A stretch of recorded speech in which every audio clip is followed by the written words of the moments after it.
Good morning mga idol. So nalinis na yung napakagandang mga medalyon na akala mo ay pinto. So ito yung bagong labas natin mga idol. Napakaganda nito.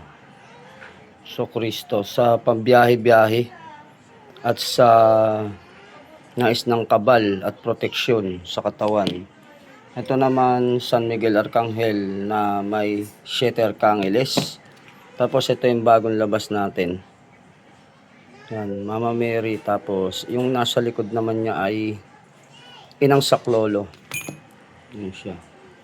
So ito, yung San Miguel Arcangel na ang likod ay 72 names of gods.